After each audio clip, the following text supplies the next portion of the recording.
एक कंडीशन, क्या द्वेष नहीं करेंगे और मेरे को अपना हितैषी जानेंगे, दोनों एक ही है।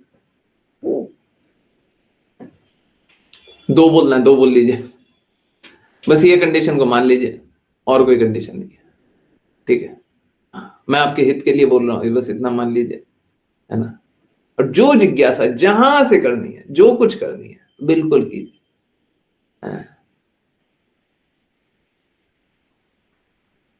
ओके, दो जिज्ञासा है, चलिए शुरू करते हैं।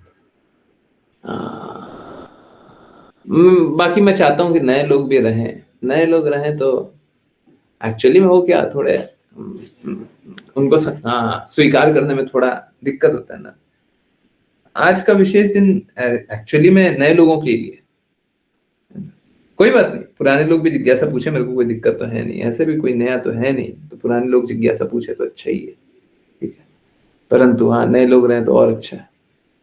हरे कृष्णा गुरु जी। गुरु जी, हम भौतिकवादियों के बीच बातों को भी नहीं सुनना चाहिए, उनकी बातों को सुनने से भी हमारा विनाश हो जाता है, आपने बताया है।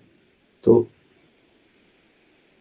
पर गुरु जी, ना चाहते हुए हम जब ऑफिस में या कहीं भी होते हैं तो उनकी बातें सुनते हैं, क्या इसका सॉल्यूशन नहीं बताया? नहीं बताया आधा अधूरा बताया, आप तो मेरा बदनामी कर रही हैं।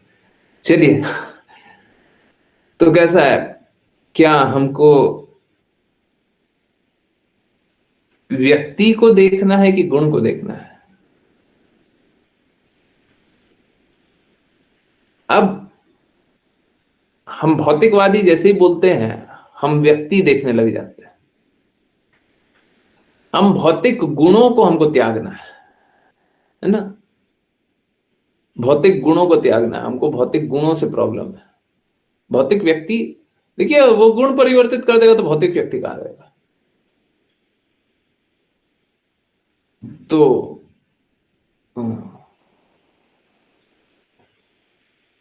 भौतिक गुणों में स्थित कोई व्यक्ति है, उसकी हमें बातें नहीं सुननी चाहिए। हाँ, नहीं सुननी चाहिए। आप कृष्णा के प्रेम में हमेशा डूबे रहिए, कभी भी किसी भौतिक व्यक्ति की बातें नहीं सुनिएगा। आपको जहां जाना चले जाइए, जो करना कर लीजिए। देखिए, उस समय बस हमको एक काम करना चाहिए, हमको बस इतना से याद रख लेना चाहिए, हम किसकी प्रसन्नता के लिए कर रहे हैं, ठीक है। और हमको उनकी बातों पे कोई भी ध्यान केंद्रित नहीं करना चाहिए। हमारा क्या काम होना चाहिए? हमारा काम होना चाहिए, फोकस होना चाहिए वर्क पे, क्या कार्य करना है हमको, और क्या कार्य करना है हमको, कार्य क्या करना है। अगर हमारा ध्यान केंद्रित हुआ कार्य पे, तो हमको किसी की बातें सुनाई क्यों देंगी? वो अपना बात कर रहे हैं, संघर्ष कर रहे हैं, स्ट्रगल कर रहे हैं, करने दो, हमको क्या काम करना है। और इसके बाद क्या करना है, अभी जो कर रहे हैं इसके बाद क्या करना है। अगर हमको थोड़ा सा भी कुछ आ जाए तो उसके बाद क्या करना है, बस यही। अगर हमारा ध्यान केंद्रित हुआ हमारे कार्यों पे, दूसरे की वाणी पे हमको क्यों असर पड़ेगा है? तो दूसरे का संग भी करते रहेंगे तब भी दूसरे की वाणी नहीं सुनेंगे, ठीक। सॉल्यूशन जानने के बाद भी हम क्यों नहीं स्वीकारते? क्योंकि हमारा अहंकार बहुत इंपॉर्टेंट होता है, हमारे लिए हमारा अहंकार, उसका बहुत महत्व है, ठीक है। हम बार बार गड्ढे में क्यों कूदना चाहते हैं? क्योंकि मिथ्या अहंकार जाता नहीं है ना। मिथ्या अहंकार त्यागना इतना आसान नहीं होता। मिथ्या अहंकार तभी त्यागा जा सकता है जब लक्ष्य गुरु हो। अगर किसी का लक्ष्य गुरु है तो वो मिथ्या अहंकार को पल भर में त्याग देगा, ठीक है। परंतु अगर किसी का लक्ष्य गुरु नहीं है, गुरु की प्रसन्नता नहीं है, तो मिथ्या अहंकार को त्यागना उनके लिए बड़ा मुश्किल होगा, ठीक है। यस गुरु जी, मैं हरे कृष्णा का कीर्तन करती हूँ। हरे कृष्णा का कीर्तन नहीं होता क्या है? हरे कृष्णा का कीर्तन नहीं होता मतलब, आप लोगों से ये तो अपेक्षा नहीं की जाएगी कि आप ऐसे बात करें ना। हरे कृष्णा महामंत्र होता है, ओके। हरे कृष्णा महामंत्र का कीर्तन करती रहती हूँ, पर कब कीर्तन रुक जाता है पता नहीं चलता। जब ध्यान जाता है, मैं कीर्तन नहीं कर रही हूं और फिर मैं स्टार्ट कर देती हूँ। नहीं, मैंने कीर्तन करने तो नहीं सिखाया। तो फिर भौतिक कार्यकलापों के बीच में हम कोई कार्य कर ही नहीं सकते। अभी सपोज कीजिए हम तो गए हैं, बाहर गए हैं 5 घंटे के लिए। अरे ठीक है, हरे कृष्ण महामंत्र कीर्तन कीजिए, हमको उससे दिक्कत नहीं है, परंतु क्या हमेशा हरे कृष्ण महामंत्र ही करते रहेंगे 5 घंटे तक? क्या कल्पना क्या कर रही हैं? अब बस 5 घंटे क्यों कर रही हैं फिर? बाकी जगह भौतिकवादी क्या आवाज नहीं आते क्या? आता है ना, बाकी समय भी किया कीजिए।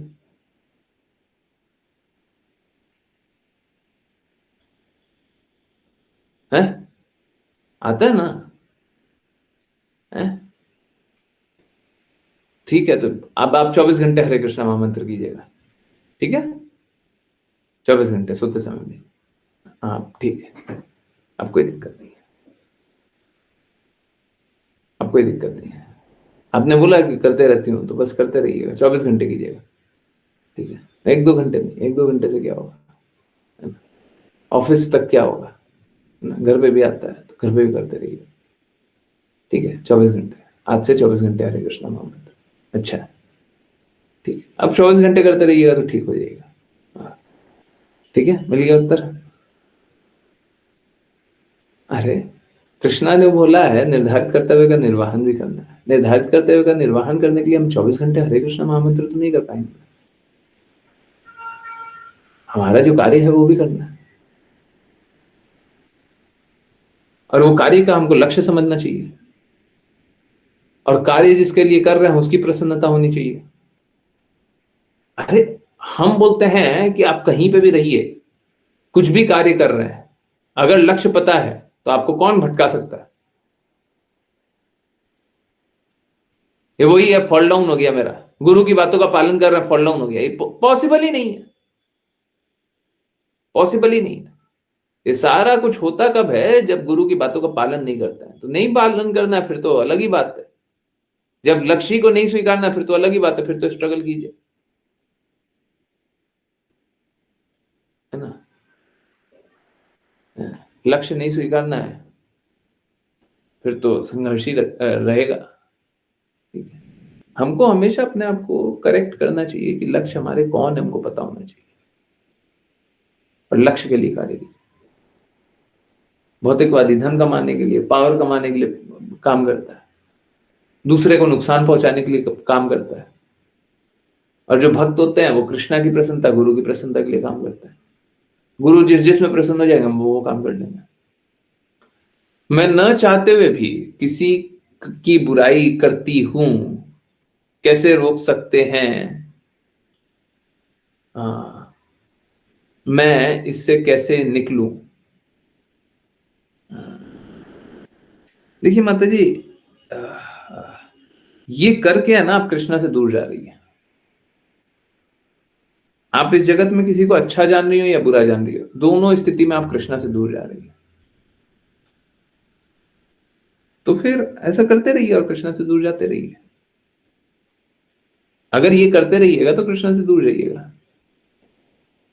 किसी की अच्छाई भी कीजिएगा तब भी कृष्णा से दूर जाइएगा, बुराई भी कीजिएगा तब भी कृष्णा से दूर जाइएगा। फोकस कृष्णा थोड़ी ना है, फोकस तो बुराई करना, अच्छाई करना है। अब हमारा वो स्वाभाविक रूप से आ गया है, अब स्वाभाविक रूप से बन गया है। हो सकता है कार्य करने से पहले आपका फोकस ना हो, परंतु बाद में तो यही फोकस हो गया, है ना? इंट्रिंसिकली, आंतरिक तौर पे तो आपका यही ध्यान केंद्रित करती है ना, तभी तो स्वाभाविक रूप से किसी की बुराई करती है ना? तो हमको क्या करना है? हमको बस इतना करना है कि आ,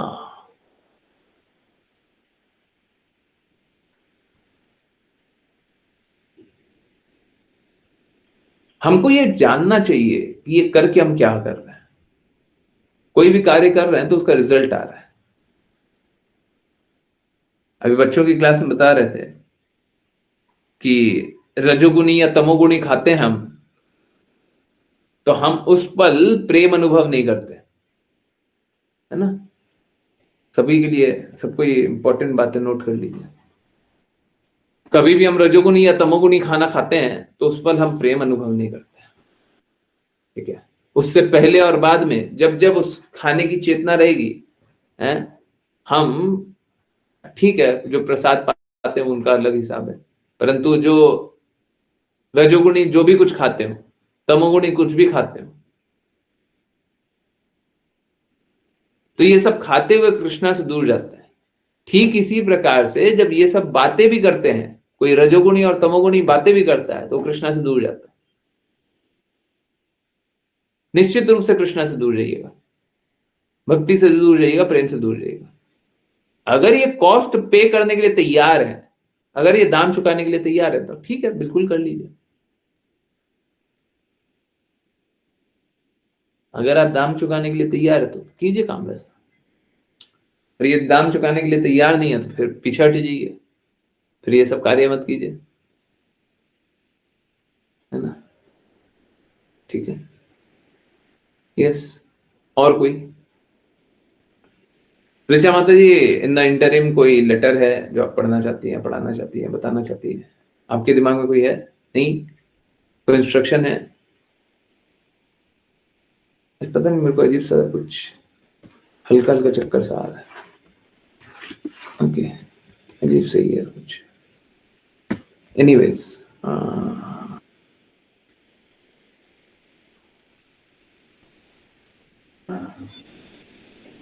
क्या है? वो स्क्रीन को पढ़ते हुए थोड़ा दिक्कत है।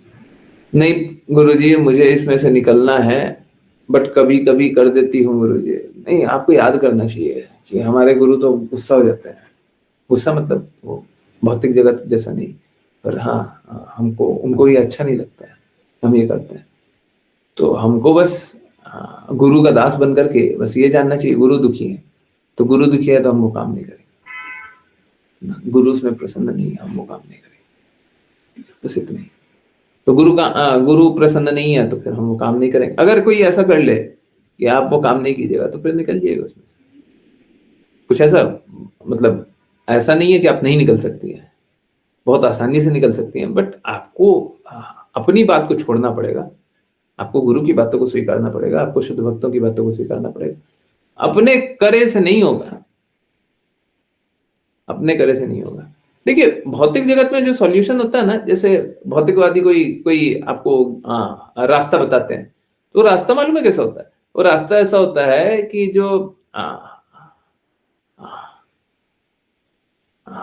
भौतिकवादी जो रास्ता बताते हैं ना, वो रास्ता ऐसा होता है कि आपको लगेगा तो कि वो रास्ता काम कर रहा है और आपको कष्टों से भी निकाल देंगे, पर वो बड़े कष्टों में डाल देंगे। छोटे कष्टों से निकाल देंगे, बड़े कष्टों में डाल देंगे, ठीक है? तो उसीलिए मैं भौतिक सॉल्यूशन नहीं दे रहा हूँ, नहीं तो कुछ वैसा भी दे सकते हैं।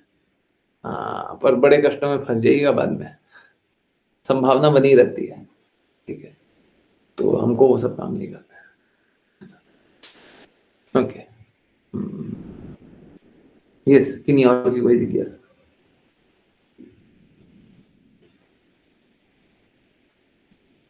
कुछ पूछना है, कुछ बताना है? ओके,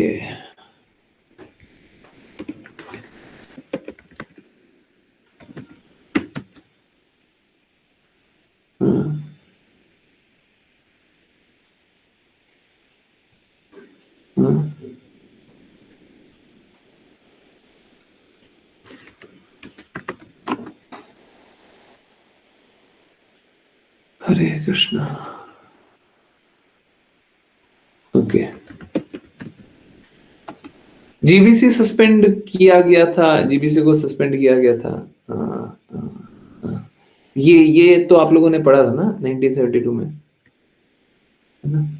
ये तो पढ़ा था ना?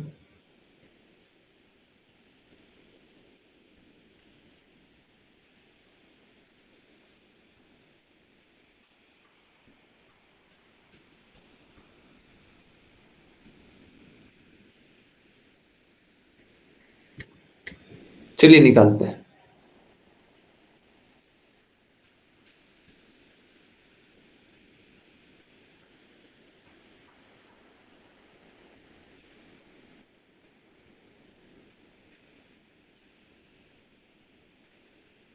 ओके।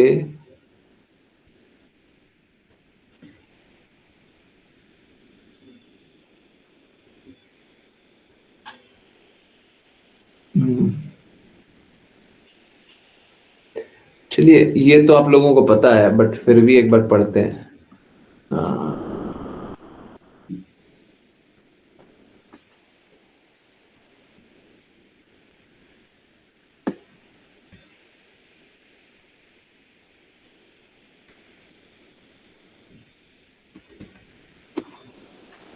ओके, सो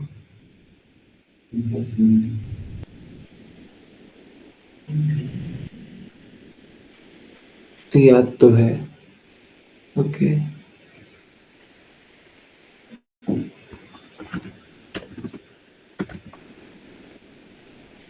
हंसदत्ता स्वामी, हंसदत्ता के बारे में पता है? हाँ, उनने एक्चुअली में पहले क्या किया था, पहले तो व्यवस्थाओं को ही स्वीकार थे, ठीक है। बाद में जाकर के हाँ,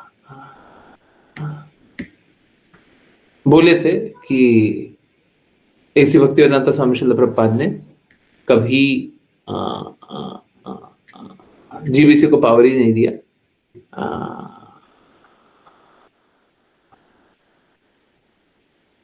ओके, सो लेट्स सी, वो एक लेटर देखते हैं हंसदत्ता स्वामी का।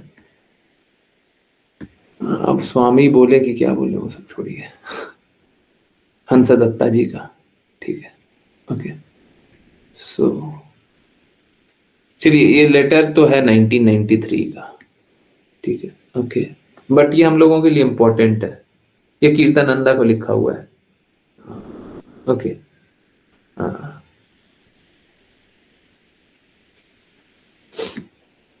यस, कौन पढ़ेगा? हैंड रेस करें। ऋचा माता जी। ओके, माता जी प्लीज पढ़िए।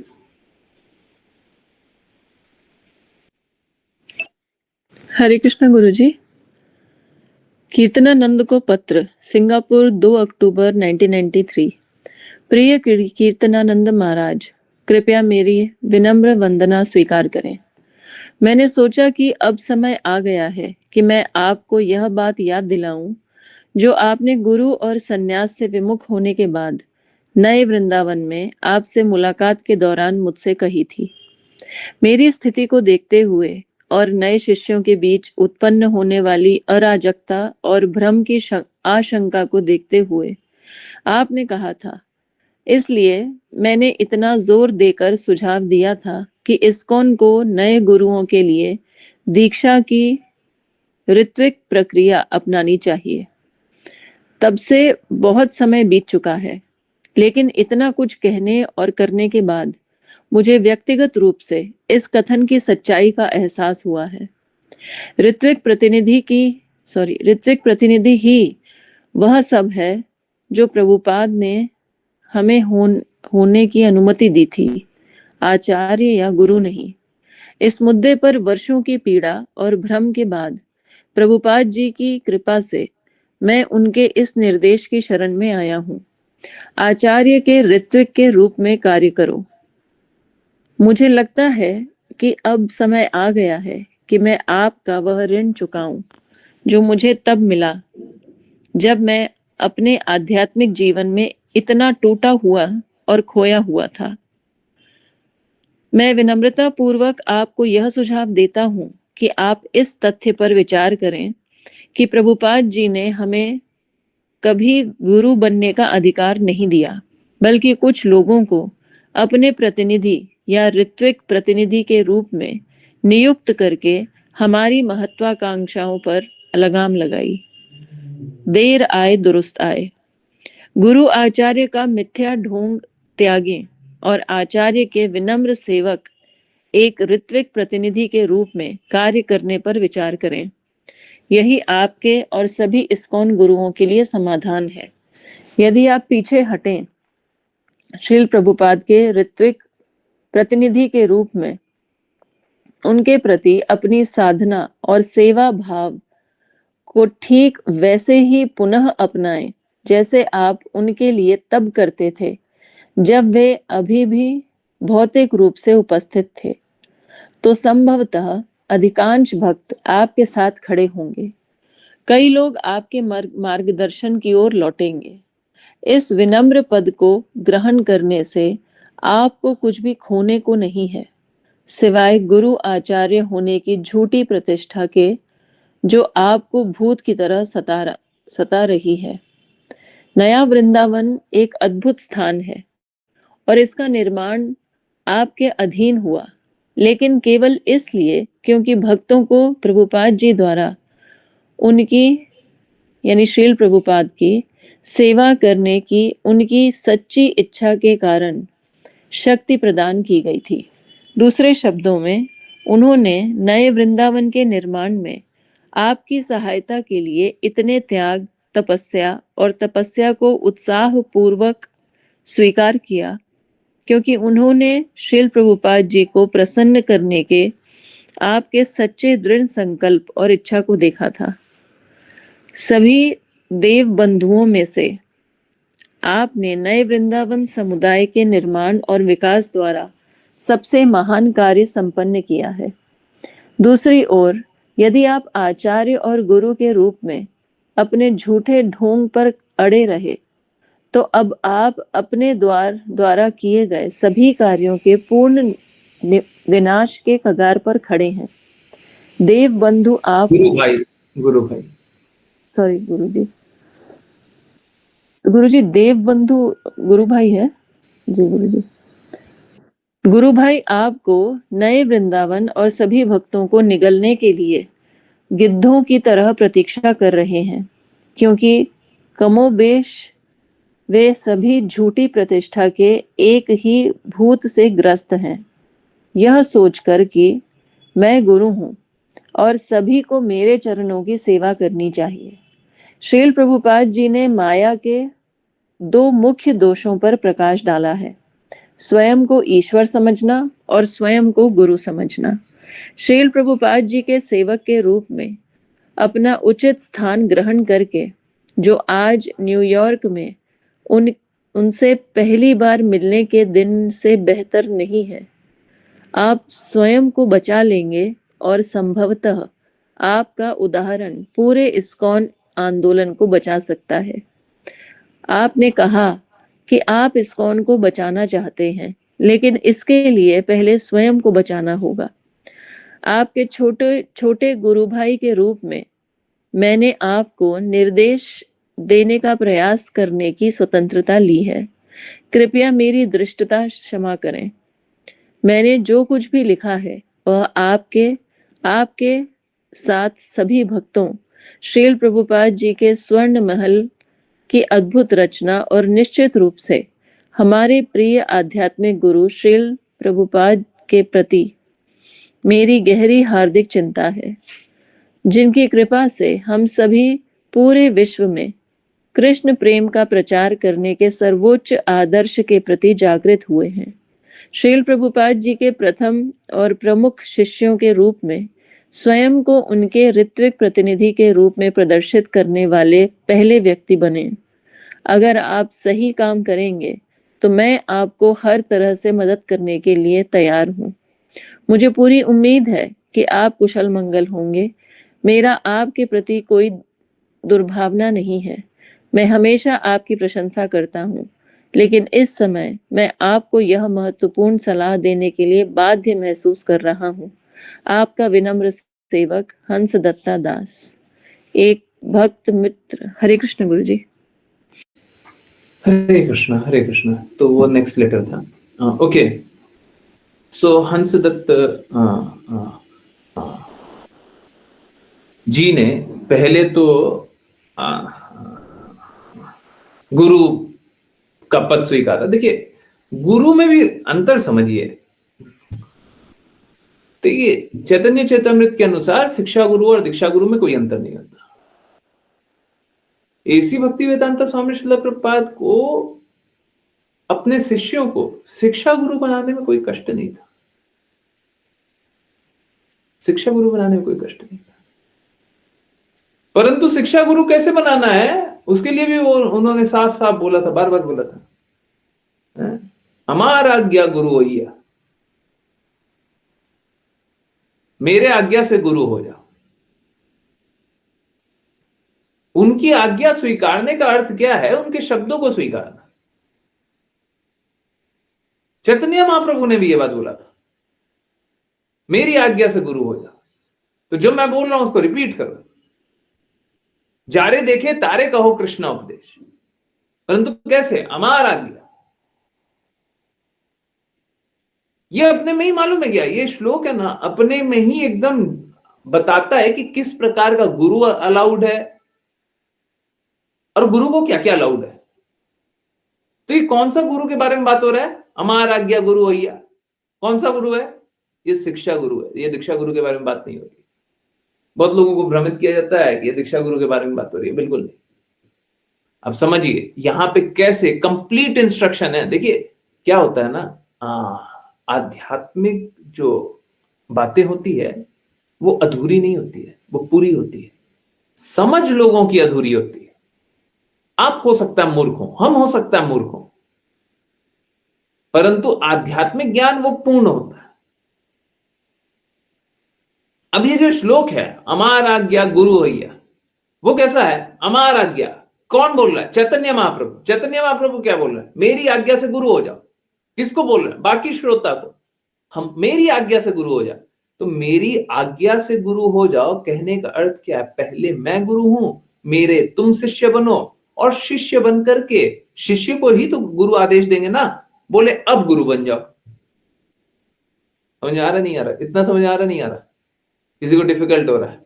हमारा आज्ञा गुरु भैया है, सभी को समझ आ रहा है? कोई ऐसे हैं जो नहीं समझ में आया है? समझ में आया? हमार आज्ञा गुरु होइया का मतलब पहले ही हो गया कि तुम मेरे शिष्य हो, और शिष्य को ही आदेश दिया जाता है कि तुम गुरु बन जाओ। समझ आ रहा है? तो चैतन्य महाप्रभु ने क्या बोला कि तुम गुरु बन जाओ। ठीक है, कौन गुरु बना रहा है? मैं गुरु बना रहा हूं। तो सबसे पहले जब गुरु बनाया चैतन्य महाप्रभु ने, तो शिष्य किसकी शिक्षा देगा? शिष्य अपनी शिक्षा नहीं दे सकता। शिष्य गुरु की वाणी को रिपीट करना होता है। शिष्य के पास कोई स्वतंत्रता नहीं है। भौतिक जगत में बाकी लोगों के पास स्वतंत्रता है, शिष्य के पास कोई स्वतंत्रता नहीं है। शिष्य को हमेशा गुरु की वाणी बोलनी है। Is this very clear? Yes no? समझ आ रहा है? आना आ रहा है? सभी को आ रहा है? हरे कृष्णा। तो जैसे ही बोला अमार आज्ञा गुरु भैया, तो गुरु है चैतन्य महाप्रभु, उनका कोई शिष्य बन जाए, और शिष्य बन जाए तो गुरु की वाणी को स्वीकारे। और जैसे ही गुरु की वाणी को स्वीकारे, अब क्या बोल रहा है? जारे देखे तारे कहो कृष्णा उपदेश। तो मैंने जो कृष्णा का उपदेश तुमको अभी तक बताया है, अब तुमको सुन लिए, अब तुम शिष्य बन गए। शिष्य बनने के बाद मेरे आदेश से तुम गुरु भी बन गए। अब जहां देखो वहां कृष्णा उपदेश गाओ। अब हर जगह कृष्णा उपदेश गाओ, परंतु अपने मन से नहीं। अपने मन से नहीं, शिष्य के पास स्वतंत्रता नहीं होती है। और गुरु बनने के बाद और स्वतंत्रता खत्म हो जाती है। शिष्य तो ये बोल सकता है कि मेरी अभी इंद्रियां पूर्ण हैं, हम तो त्रुटि करते रहते हैं, हमको शुद्ध समझ में नहीं आता। शिष्य तो बोल सकता है, परंतु गुरु बनने के बाद नहीं। तो गुरु तो बनाए हैं, चैतन्य महाप्रभु गुरु तो बनाए, पर कौन सा गुरु बनाए? शिक्षा गुरु बनाए। शिक्षा प्रदान करने वाला गुरु। सबको को शिक्षा प्रदान करो। जारे देखे तारे कहो कृष्णा उपदेश। जहां दिखे जो दिखे सभी को कहो क्या? कृष्णा उपदेश। भगवान कृष्ण की बातें बोलो। तो मेरे आज्ञा से गुरु तो बन जाओ, परंतु कौन सा गुरु बनो? शिक्षा गुरु बनो। माया के प्रभाव में देखिए क्या है ना, शिक्षा गुरु बन करके लाभ नहीं है। शिक्षा गुरु बन करके लाभ इसलिए नहीं है, भौतिक दृष्टिकोण से बता रहा हूं। रुक जाइए, अभी समझिए बात को, प्रॉब्लम कहां पे। शिक्षा गुरु बन करके लाभ इसलिए नहीं है क्योंकि अगर आप शिक्षा गुरु बन गए तो आपको तो दीक्षा गुरु के आदेशों के अनुसार या फिर आचार्य के आदेशों के अनुसार ही तो हमेशा बोलना पड़ेगा ना। अभी आप ऐसे गुरु तो नहीं बन गए जो सर्वे सर्वा हो। आप समझिए, किसी को कुछ भी लगे, सत्य यही है, कोई बुरा मत मानिएगा।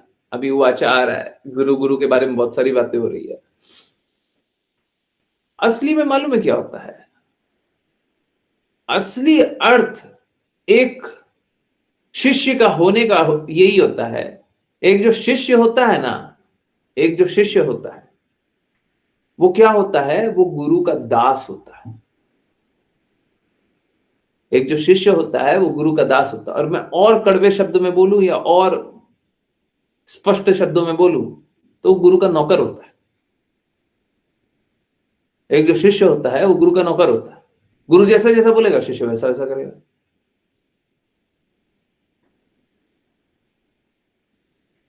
अब देखिए बात कैसा है, लोग एब्सोल्यूट पावर चाहता है। लोग चाहता है कि मेरे कहे अनुसार तुम मेरा कठपुतली बन जाओ।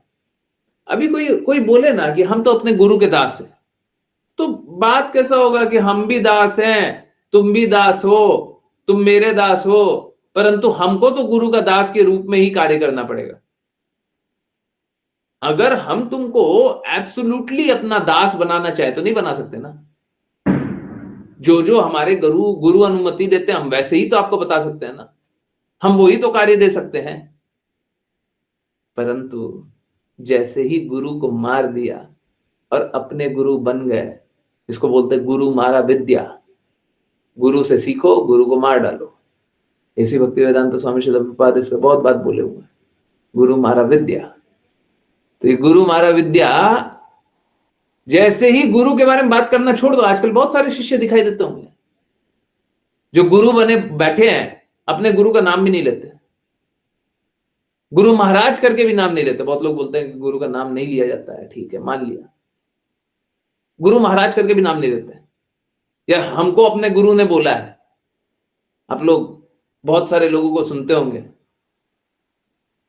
हैं, यूट्यूब पे सुना होगा, फेस टू फेस सुना होगा। कितने लोगों से सुना है कि हमारे गुरु ने बोला है, मेरे गुरु ने यह बात बोली है, गुरु ने बोली है, गुरु की आज्ञा है? रेगुलरली, फ्रीक्वेंटली कितने लोगों से बोलते हुए सुना है?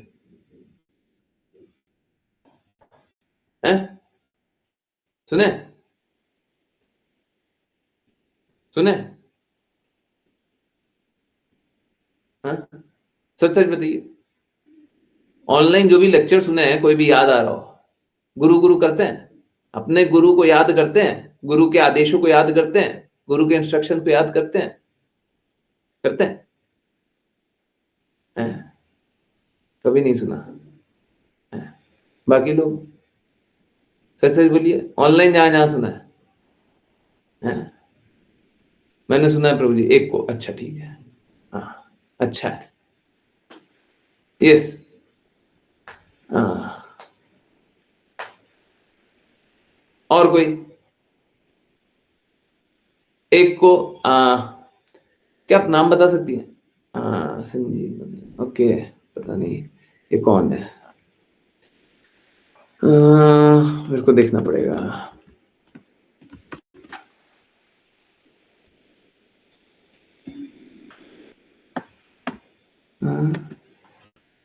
लाइफ कोच,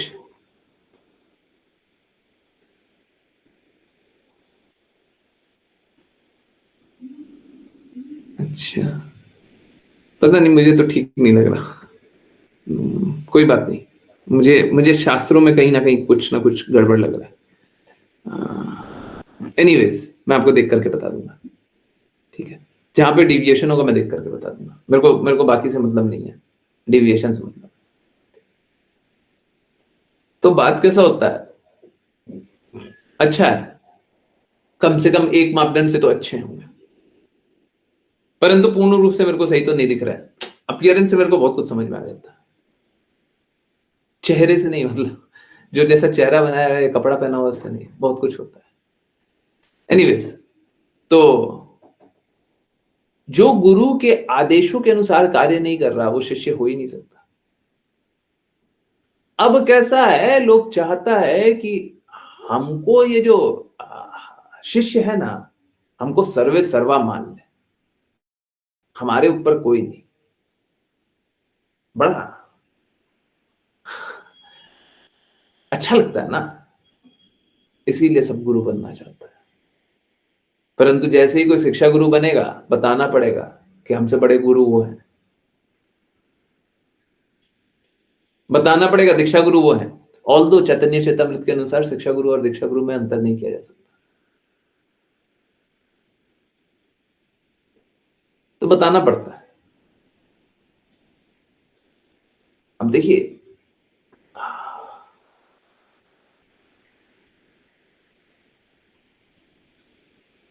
अब मैं उल्टा भी एक बार चलने को तैयार हूं, क्योंकि जब क्या होता है ना, हिपोक्रेसी को एक्सपोज करते हैं तो सबसे ज्यादा ब्लेम अपने ऊपर आने पे लगता है। कोई अगर मेरे को किसी तरीके से कुछ बोल भी दे, ऑल्दो मैं कभी दीक्षा गुरु बनने का तो कभी बोला ही नहीं हूं, मैंने हमेशा बोला है इसी भक्ति वेदांत स्वामी श्रील प्रभुपाद के शब्दों के अनुसार चलना है, तो मैंने तो अपने ही स्वीकारा हुआ है, सबको ही बताया भी हुआ है कि आप लोगों को भी ऐसे भक्ति वेदांत स्वामी श्रील प्रभुपाद के इंस्ट्रक्शन को पालन करना है। परंतु चलिए छोड़िए, अगर मेरे को कोई बोल भी दे कि आपको शिक्षा गुरु किसने बनाया, तो एक बात क्लियर है कि शिक्षा गुरु एक तो आप लोगों को पहले भी बताया, परिस्थिति बना करके ऐसी भक्ति वेदांत स्वामी श्रील प्रभुपाद नहीं बनाया। दूसरा, डिवोटीज के कारण ही मुझे ये स्वीकारना है। तीसरा, जब आध्यात्मिक पथ पे चलते हैं ना, तो होता ही है पूरी परिस्थिति वैसे बनती है। तो तीसरा परिस्थिति देखिए, दूसरा कोई भी नहीं मिलता जो इसी भक्ति वेदांत स्वामी श्रील प्रभुपाद के शब्दों को एज इट इज बोलता। यहाँ पे हंसदत्त स्वामी ये तो बोल रहे हैं कि आपको ये करना चाहिए, वो करना चाहिए, परंतु बाकी लोगों को क्या किया आपने? बाकी लोगों को तो भटकाया है ना। उनका एक और लेटर है, इसके बाद एक और लेटर पढ़ सकते हैं, ये हंसदत्ता का ही है ना। तो शायद आ जाएगा, ठीक है, 1 मिनट रुकिए।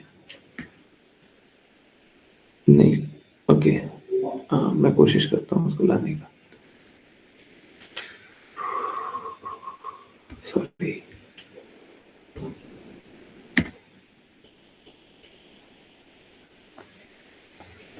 चलिए मैं दिखाता हूँ।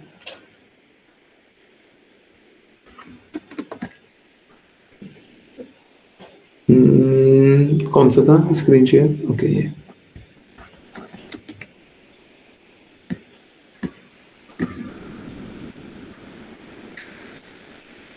चलिए, कोई जल्दी से एक बार पढ़े।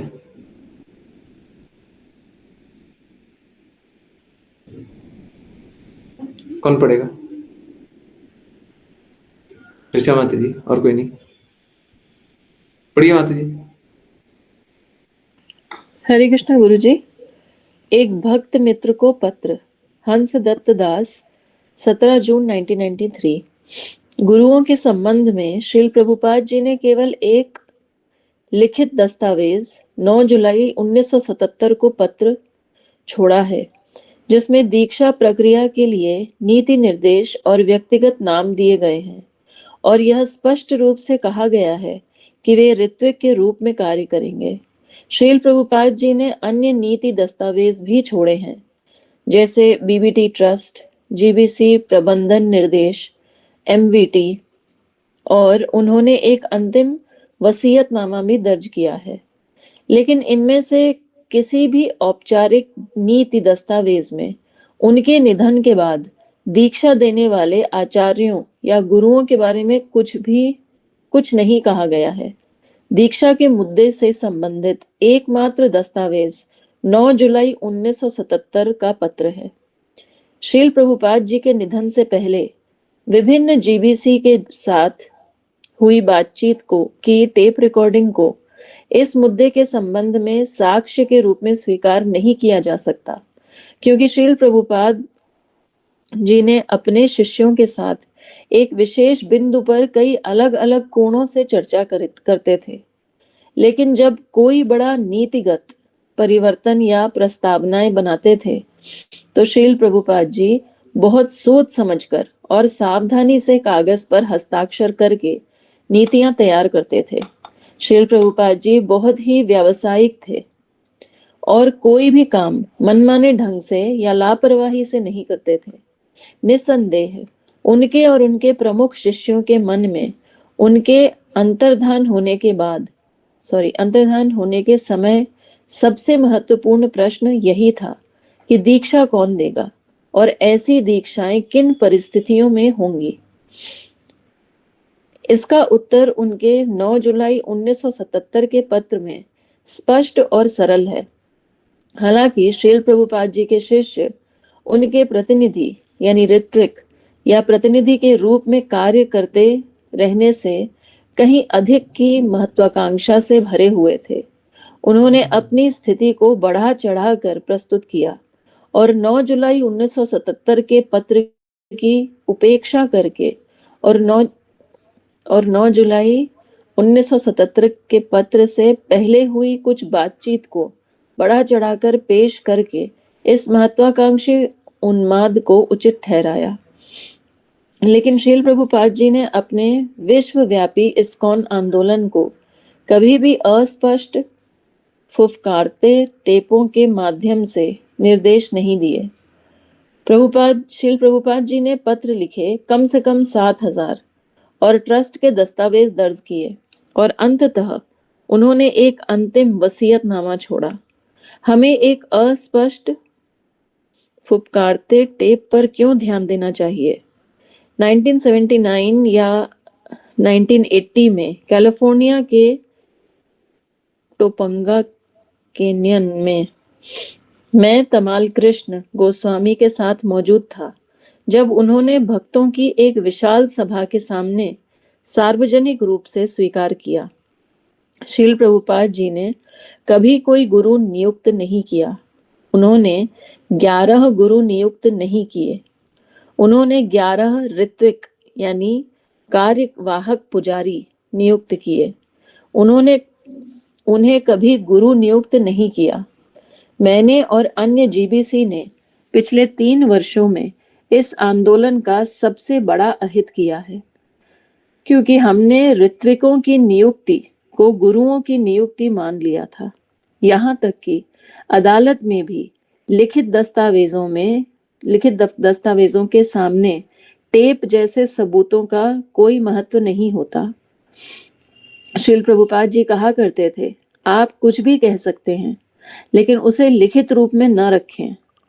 तो निष्कर्ष सरल है, अगर हम इसे स्वीकार करने के लिए सहमत हो जाएं, श्रील प्रभुपाद जी ने अपनी ओर से दीक्षा देने के लिए 11 ऋत्विकों को नियुक्त किया। यदि कोई इसके विपरीत कोई दस्तावेज या पत्र प्रस्तुत कर सके तो उसे देखा जाए, लेकिन गुरु और आचार्य जैसे गंभीर विषय के संबंध में अस्पष्ट फुसफुसाती टेप रिकॉर्डिंग पर इतना अधिक बल देना पूरी तरह अनुचित है। चूंकि साधारण भक्त निर्दोष हैं, उन्होंने अपने वरिष्ठ गुरु भाइयों द्वारा प्रस्तुत अतिशयोक्तिपूर्ण प्रस्ताव को बिना किसी प्रश्न के स्वीकार कर लिया। लेकिन किसी चीज का उसके परिणाम से मूल्यांकन करते हुए अब 16 वर्षों बाद हम समझ सकते हैं कि यह प्रतिष्ठा का ज्वर ही था जिसने वरिष्ठ गुरु भाइयों को उस वास्तविक भूमिका को अतिरंजित करने और अतिक्रमण करने के लिए प्रेरित किया जिसे श्रील प्रभुपाद जी ने उन्हें निभाने का आदेश दिया था, अर्थात शिक्षक की अनुपस्थिति में कक्षा में सहायक, प्रतिनिधि, ऋत्विक या दूसरे शब्दों में पर्यवेक्षक के रूप में। कोई भी समझदार विनम्र भक्त इसे देख सकता है और सभी भक्त इस प्रबंधन के अधीन सामंजस्यपूर्ण ढंग से रह सकते हैं और श्री प्रभुपाद जी की सेवा कर सकते हैं। लेकिन दर्जनों तथाकथित आचार्य गुरुओं और उनके कट्टर नए अनुयायियों के छोटे समूह का परिणाम केवल अराजकता, भ्रम और अंततः श्रील प्रभुपाद जी के प्रचार मिशन का दुनिया भर में विघटन ही होगा। दरअसल अमेरिका में ऐसा बहुत पहले ही हो चुका है। यह पूरी तरह से सिद्ध हो चुका है। यह केवल समय की बात है कि एकीकृत इस्कॉन प्रचार मिशन का यही विघटन दुनिया के सभी देशों में अपना प्रभाव डालेगा। हरे कृष्ण गुरुजी। हरे कृष्णा, हरे कृष्णा। तो देखिए, बात कैसा है, गुरु का कोई भी इंस्ट्रक्शन है ना, आप लोगों को इनफैक्ट एक बात देखिए, आप लोग सभी क्लास ज्वाइन करते हैं, आप लोगों को कोई भी एक इंस्ट्रक्शन दिया गया है जिससे आपका अहित हुआ हो। अभी मैं गुरु हूं नहीं हूं, शिक्षा गुरु मान लीजिए ना, नहीं मानना है कोई बात नहीं, मत मानिए, वैष्णव जान लीजिए, हाँ बस इतने ही। ओके, कोई भी एक इंस्ट्रक्शन है जिससे किसी का भी अहित हुआ, टेम्पररीली लग सकता है, क्षणिक रूप से थोड़ा सा, है ना, नाम जब कर रहे हैं तो असुविधा लग सकती है, परंतु क्या सच में अहित हुआ है? एक भी इंस्ट्रक्शन से कभी भी? आध्यात्मिक इंस्ट्रक्शन ऐसे ही होता है, कभी नहीं हो सकता। मैं तो चैलेंज कर रहा हूं, अगर मेरा कोई भी इंस्ट्रक्शन आपका अहित किया है तो मैं प्रमाणिक नहीं हूं। इससे ज्यादा प्रूफ क्या दे? आपका हित ही होगा। हाँ, कभी कभी क्या लगता है, थोड़ा असुविधा वाला बात बोल देंगे ना, बोल देंगे प्याज लहसुन मत खाइए। प्याज लहसुन डेली खाते हो, हम बोल रहे प्याज लहसुन मत खाइए, तो देखिए हमको बहुत ज्यादा असुविधा लग रहा है, तो देखिए हमको हमको लग रहा है कि आप पता नहीं कैसी बातें बोल रहे हैं, तो हमको थोड़ा बुरा लग सकता है, बोल सकते हैं कि देखिए हमारा अहित हो गया है। परंतु गुरु का निर्देश ऐसा ही होता है जिससे शिष्य का कभी अहित नहीं होता, कभी नहीं हो सकता। शिष्य चाहेगा तो भी अहित नहीं होगा।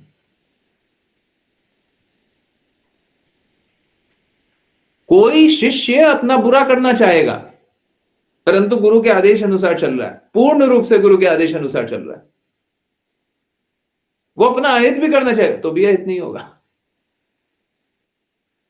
जो गुरु के आदेश अनुसार नहीं चल रहा और अपना बेस्ट करना चाह रहा है तो गलत हो जाएगा। अब एक बात बताइए, इतने सारे गुरु का फॉल डाउन कैसे हो गया, पतन कैसे हो गया? 4 नियमों का पालन करना छोड़ कैसे दिए सभी? और अगर मैं सही भाषा में बोलूं तो आसुरी गुण कहां से आ गए इनमें? जब गुरु के इंस्ट्रक्शन का पालन कर ही रहे थे, मैं तो बता रहा हूं कि आप पालन कीजिए, हम प्रचार कर रहे हैं, आप पालन कीजिए, आपका पतन नहीं होगा। तो ऐसे प्रचारकों का पतन कैसे हो गया? इतने सारे 11 में से 7 या 8 प्रामाणिक रूप से उनका फॉल डाउन हो गया था, कैसे हो गया? बस एक ही कारण हो सकता है, गुरु के आदेशों का पालन नहीं किया। और किस लिए फॉल डाउन हुआ? देखिए, इस जगत में प्रॉब्लम यही है, कोई भगवान की बातों का पालन करना नहीं चाहता है, और अगर कोई शुद्ध भक्त भी मिल जाए तो उसकी बातों का ही पालन नहीं करेगा। तो कष्ट यही है, लोगों ने इसी भक्ति वेदांत स्वामी श्रील प्रभुपाद की बातों का पालन किया नहीं, उसी संघर्ष कर रहे हैं, और ये संघर्ष चलते रहेगा। पर हाँ, मेरे को ये अनुभव होता है कि देखिए क्या है ना, भौतिक जगत में है ना, पैसा बहुत मायने रखता है? और सच और झूठ का कोई मतलब नहीं होता। पता नहीं आप लोगों ने न्याय, प्रशासन, ये सब में कितना देखा हुआ है। पता नहीं आप लोगों का एक्सपीरियंस कैसा है, पर मेरा एक्सपीरियंस एकदम क्लियर है। मैंने हर जगह देखा हुआ है कि अंत में अगर कहीं पे पैसा इन्वॉल्व हो जाए ना, तो न्याय का कोई मतलब नहीं है, कोई मतलब नहीं है, किसी प्रकार से न्याय नहीं होगा। अगर पैसा इन्वॉल्व हो गया, अगर पोजीशन इन्वॉल्व हो गया है, पावर इन्वॉल्व हो गया, न्याय होगा ही नहीं। ऐसे तो भौतिक जगत में कोई भी न्याय नहीं होता, परंतु थोड़ा सा न्याय होता हुआ दिखेगा भी नहीं। तो कोई बड़ी बात नहीं है कि अन्याय चलते रहे, गलत गलत कार्य चलते रहे, बहुत सालों तक, बहुत वर्षों तक कोई कुछ ना हो, है ना, कोई बड़ी बात नहीं है। कली काल है ना, कली काल में शुद्ध नहीं चलता। परंतु हम सभी एसी भक्ति वेदांत स्वामी श्रील प्रभुपाद के शब्दों के अनुसार ही चलना चाहिए हम सभी को। और थोड़ा सा भी भटकाव नहीं होना चाहिए, थोड़ा सा भी डिविएशन नहीं होना चाहिए। आपके कोई भी संबंधी हो, मैं सभी को कष्टों से निकालने के लिए तैयार हूं, उनको सच बताने के लिए तैयार हूं, परंतु ये मत सोचिएगा कि एडिटेड बुक पढ़ेंगे, एडिटेड इंस्ट्रक्शन चलेगा, एडिटेड चीजों को स्वीकारेंगे तो भगवत धाम चले जाएंगे। नहीं जा सकते। जो शिल प्रभुपाद हैं वो आध्यात्मिक है। उनकी बातों को उठा करके मैं अपना अपना शास्त्र लिखने लग जाऊं जो कि शिल प्रभुपाद के शब्दों के विपरीत है, तो वो आध्यात्मिक नहीं होगा, वो आध्यात्मिक नहीं होगा। ठीक है, I hope this is very very clear. आप सभी इसी भक्ति वेदांत स्वामी शिल प्रभुपाद के शब्दों के अनुसार चले। आज बहुत कुछ था नहीं पढ़ने को, परंतु हम लोगों ने ये लेटर पढ़ा। आई होप आप लोगों का डेडिकेशन बढ़ रहा हो। पहले यहाँ पे लेटर में लिखा हुआ था, इनफैक्ट लेटर में जो जो बातें लिखी हुई थी ना, तथ्यात्मक रूप से सब सत्य थी। पहले लोग महत्वाकांक्षी बने थे। 1968 में ही लोग गुरु बनने लग गए थे। ऐसी भक्ति वेदांत स्वामी शिल प्रभुपाद के सोसाइटी बनाने के 2 साल बाद ही सब गुरु बनने के लिए तैयार बैठे, और इनफैक्ट बन गए थे और इनिशिएट भी करना स्टार्ट कर दिया। फिर ऐसे भक्ति वेदांत स्वामी शिल प्रभुपाद को पता चलता है ये सब क्या कर रहे हो तुम, फिर बोलते हैं कि गुरु के जीवित रहते तक तो मत करो। अब वो क्यों और कैसे बोले कि हमको तुमको गुरु बनाना ही नहीं है, तुम्हें कोई क्वालिफिकेशन ही नहीं है गुरु बनने की। और जो गुरु की बात कर रहा हूं वो दीक्षा गुरु। देखिए, जब भी ऐसी देखिए, शास्त्र के अनुसार और ऐसी भक्ति वेदांत स्वामी शिल प्रभुपाद के शब्द के अनुसार, दोनों के अनुसार समझिए। शास्त्र के अनुसार दीक्षा गुरु और शिक्षा गुरु में कोई अंतर नहीं है, परंतु ऐसी भक्ति वेदांत स्वामी शिल प्रभुपाद के शब्दों के अनुसार दीक्षा गुरु को इंपॉर्टेंट पोजीशन इसलिए दिया गया है क्योंकि दीक्षा गुरु भगवत धाम ले जाएगा, शिक्षा गुरु दीक्षा गुरु के पास ले जाएगा, परंतु दीक्षा गुरु ही भगवत धाम ले जाएगा। तो दीक्षा गुरु को उसलिए ज्यादा इंपॉर्टेंस दिया गया। ठीक है, तो ऐसी भक्ति वेदांत स्वामी शिल प्रभुपाद का साफ साफ कहना था दीक्षा गुरु इन सभी को नहीं बना सकते। ऑल्दो उन्होंने एक्सप्लिसिटली कभी नहीं ऐसा नहीं बोला, परंतु ऐसे ही हर बार ऐसे ही था। हर बार देखिएगा, हर बार ऐसे ही था। आप सोच के देखिए, ये जुलाई 9 1977 का जो लेटर है, उससे कुछ समय पहले तमाल कृष्ण ने ही बोला था, मैंने अपने आप को और सभी भक्तों को एनालाइज किया और कोई भी आपका पोजीशन लेने के स्थान पे तो नहीं है, कोई भी क्वालिफाइड नहीं है। और शिल प्रभुपाद बोलते हैं अगर उस समय शिल प्रभुपाद को लगता कि नहीं नहीं तुम गलत बोल रहा, हमको एक तो दिखाई देता है, तो नाम बोलते ना। अगर सपोज कीजिए आप एक पिताजी हैं, ठीक है, और आपके 5 पुत्र हैं, और मैं बोलूं आप एक बिजनेस चला रहे हैं, और मैं कोई बाहर का आदमी हूं, और मैं बोलूं कि आपका कोई भी पुत्र आपका बिजनेस चला तो नहीं सकता है, आप कब बोलेंगे, हां कब बोलेंगे? जब आप भी स्वीकारते हैं कि नहीं चला सकता, परंतु आपको थोड़ा सा भी लगता है नहीं मेरा एक पुत्र तो है जो अभी चला लेगा, तो आप नाम बोलिएगा कि नहीं बोलिएगा? समझ आ रहा है? आ रहा नहीं आ रहा? क्लियर है? क्लैरिटी है? सभी को समझ आ रहा है? नहीं आ रहा? कंफ्यूजन है? तो उस समय भी एकदम क्लैरिटी के साथ ऐसी भक्ति वेदांत स्वामी शिल प्रभुपाद ने साफ साफ बोला था कि कोई क्वालिफाइड नहीं है। बाद में बस 3-4 महीने में सब कोई क्वालिफाइड बन गया है, और एक नहीं 11 लोग क्वालिफाइड बन गए। दिल बहलाने को ख्याल बहुत अच्छा है। और जिसको ऋत्विक बनाया लेटर के अनुसार, तो उनको ऋत्विक बनाया, उन्हीं को गुरु भी बना दिया, है ना? वही 11 को गुरु बना दिया, है ना? तो ये सब क्या है? ये सब भ्रम में रहना चाहते हैं। ठीक है, मजे की बात क्या है? सबसे बड़ी बात क्या होती है? सबसे बड़ी बात ये होती है कि बाकी चीजें साइड हो जाती है। सबसे इंपॉर्टेंट बात मालूम है क्या होता है? गुरु का इंस्ट्रक्शन। गुरु का क्या इंस्ट्रक्शन है? एसी भक्ति वेदांत स्वामी श्रील प्रभुपाद ने ठीक यही काम हुआ था भक्ति सिद्धांत सरस्वती ठाकुर के सामने।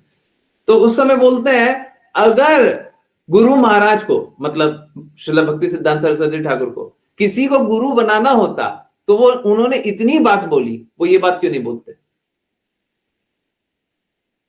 साफ साफ क्यों नहीं बोलते? तो श्रील भक्ति सिद्धांत सरस्वती ठाकुर ने किसी को गुरु नहीं बनाया और श्रील प्रभुपाद साफ साफ ये बात बता रहे हैं। परंतु ये लोग बता रहे हैं कि श्रील प्रभुपाद ने हमें गुरु नहीं बनाया, श्रील प्रभुपाद ने हमें गुरु बनाया है पर साफ साफ नहीं बोला है। जो स्टैंडर्ड श्रील प्रभुपाद ने पहले मेंटेन किया वो स्टैंडर्ड श्रील प्रभुपाद बाद में मेंटेन नहीं किया, क्योंकि उस समय कोई भी क्वालिफाइड था ही नहीं। कोई भी गुरु की वाणी को रिपीट करना ही नहीं चाहता था। सब अपना अपना हित चाहता था। सब में विकार था और विकारों के साथ कोई गुरु नहीं होता। गुरु वही हो सकता है जो अपने गुरु की वाणी को रिपीट करे। अपना स्वतंत्र रूप से ज्ञान निकाल रहा है वो गुरु नहीं हो सकता। गुरु को कृष्णा की वाणी बोलनी है ना। आज ही कहूँ वाचा में आया था ना, फर्स्टली सेकेंडली थर्डली है। हाँ आज ही आया था ना, फर्स्टली सेकेंडली आज ही आया था ना, है आज ही कहूँ वाचा था। यस था ना,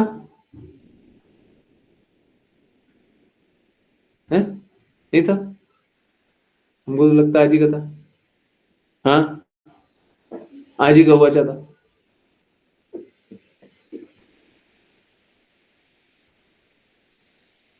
तो जो गुरु होते हैं वो स्वतंत्रता नहीं रखते, नहीं रखते। उनके पास खुद स्वतंत्रता नहीं है और वो शिष्यों को स्वतंत्रता प्रदान नहीं करते। सबको ये स्वतंत्रता चाहते हैं और जो स्वतंत्रता चाहते हैं वो स्वतंत्रता में अपने अहंकार में जिए जिए। हम तो बोलते हैं, एक बार के लिए मैं एक स्टेटमेंट दे रहा हूं, ऑल्दो ये स्टेटमेंट गलत है परंतु मैं फिर भी दे रहा हूं। एक बार के लिए मैं स्टेटमेंट देता हूं, सुनिएगा बहुत ध्यानपूर्वक सुनिएगा। अगर सपोज कीजिए, परंतु मैं फिर से बोल रहा हूं ये झूठा स्टेटमेंट है परंतु फिर भी एक आर्ग्यूमेंट और एक दिमाग खोलने के लिए एक स्टेटमेंट दे रहा हूं। मेरे को कोई गुरु का कोई लालच तो है नहीं, ठीक है, और मैंने कभी अपने आप को गुरु बनाया नहीं है, परंतु एक बार फिर भी सुनिए, बहुत इंपॉर्टेंट स्टेटमेंट है। अगर सपोज कीजिए मैं पाखंडी निकला, मान लीजिए, और मैं अपने आप को गुरु बता रहा हूं, ठीक है, बहुत बड़ा अपराध है, हाँ, परंतु हाँ चलिए चलिए मान लीजिए, परंतु फिर भी अगर मैं अपने गुरु की वाणी और कृष्णा की वाणी को ही रिपीट कर रहा हूं तो आप में मलिनता आ सकती है। अगर मैं अपने गुरु की वाणी और कृष्णा की वाणी को रिपीट कर रहा हूं, मेरा अपना कोई हित नहीं जोड़ रहा हूं, मलिनता आ सकती है। आप में कुछ गलत आ सकता है। हाँ समझ आ रहा है मैंने अभी क्या बोला? समझ आ रहा है? अगर मेरे में कोई मलिनता हो भी, मैं झूठ भी बोल रहा हूं, मैं तो यहां तक बोल रहा हूं मैं पाखंडी भी हूं, परंतु मैं कृष्ण और गुरु की वाणी को ही रिपीट कर रहा हूं, कोई मिलावट नहीं। आप में कोई मलिनता आ सकती है क्या? आ सकती है? बताइए। आ सकती है। हम तो चैलेंज होने के लिए तैयार है जी, हम तो हर बार चैलेंज होने के लिए तैयार रहते हैं। हम हर बार कृष्ण और गुरु की वाणी को ही रिपीट कर रहे हैं, हम तो चैलेंज होने के लिए तैयार है। हम तो जीवन ही इसीलिए लगा दिए है कि आपको कृष्णा की वाणी अच्छे से समझ में आए। हमने तो कभी नहीं बोला कि मेरे को ही गुरु स्वीकारो, हमने तो साफ साफ बोला इसी भक्ति वेदांत स्वामी श्रील प्रभुपाद को ही परम गुरु स्वीकार कर लो, शिक्षा गुरु भी उन्हीं को मानो, उन्हीं की बातों को पालन करो। हम भी उन्हीं की बातों को बोलेंगे।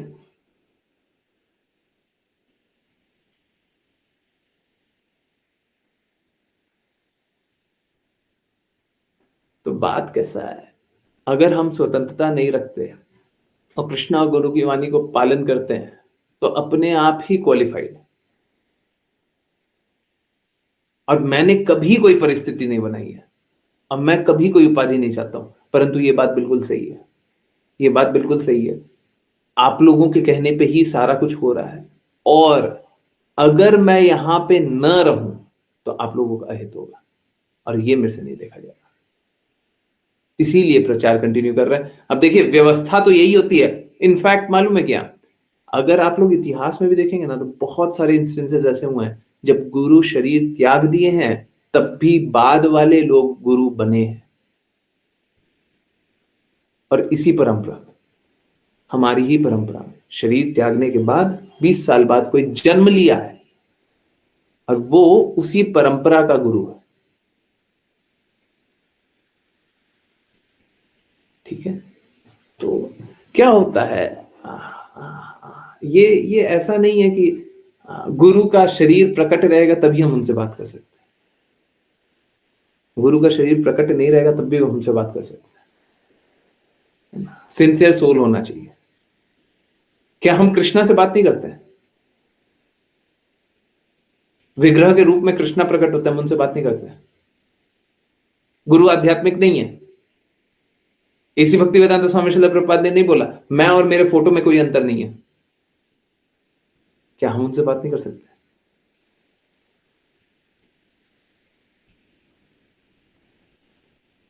ठीक है, तो इसमें कोई कोई अपवाद की बात नहीं है। और बाकी जो संशय वाले लोग हैं उनके लिए तो मैंने साफ साफ बताया कि देखिए, मेरे को कुछ स्वीकारने की आवश्यकता नहीं है। आप एसी भक्ति वेदांत स्वामी श्रील प्रभुपाद ही को सब कुछ स्वीकार कर लीजिए, परंतु प्लीज सब कोई शुद्ध वाणी को स्वीकारिए। मुझे एसी भक्ति वेदांत स्वामी श्रील प्रभुपाद के बाद कोई नहीं दिखाई देता जो शुद्धता से एसी भक्ति वेदांत स्वामी श्रील प्रभुपाद की बातों को रिपीट करता हो या कृष्णा की वाणी को रिपीट करता हो। कोई भी दूसरे संप्रदाय में मुझे तो नहीं दिखाई देता। ठीक है, तो कृपया करके ध्यान पूर्वक शुद्ध भक्तों की वाणी को स्वीकारिए, नहीं तो जीवन बड़ा कठिन हो जाएगा। आई होप ये सारी बातों के बाद बहुत क्लियर होगा। अगर बाई एनी चांस किसी को कोई भी जिज्ञासा, देखिए मैं तो इतना ओपनली सबके सब विषय के बारे में बात करने को तैयार हूं, परंतु फिर भी अभी कोई जिज्ञासा रहे, कुछ डाउट रहे, बिल्कुल पूछिए निर्बाध रूप से। कोई रोक रुकावट नहीं है, एकदम क्लियरली पूछिए। ठीक है, परंतु एक बात मैं बताना चाहूंगा। देखिए क्या होता है ना, ऐसा नहीं है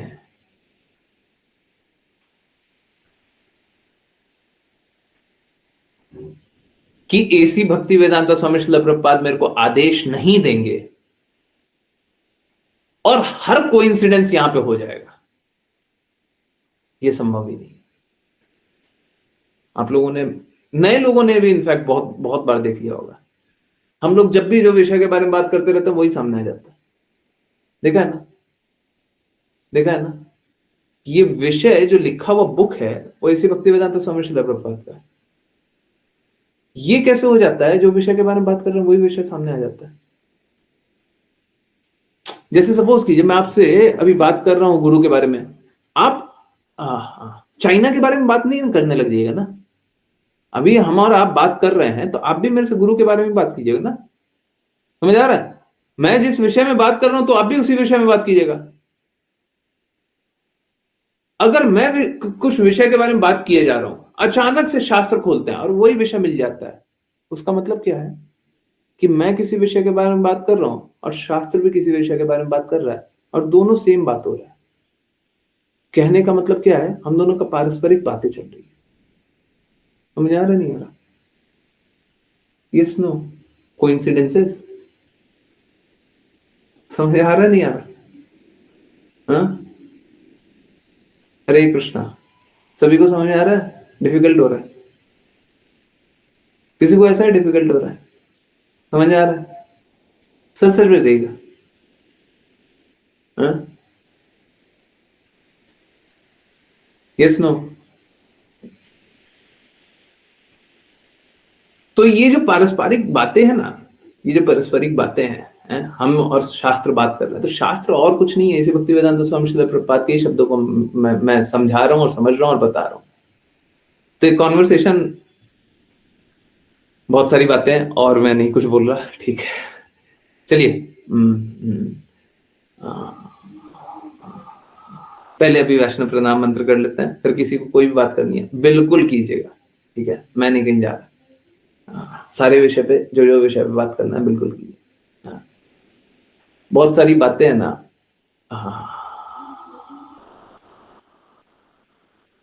जैसे सपोज करें कोई किसी से कितना प्रेम करता है,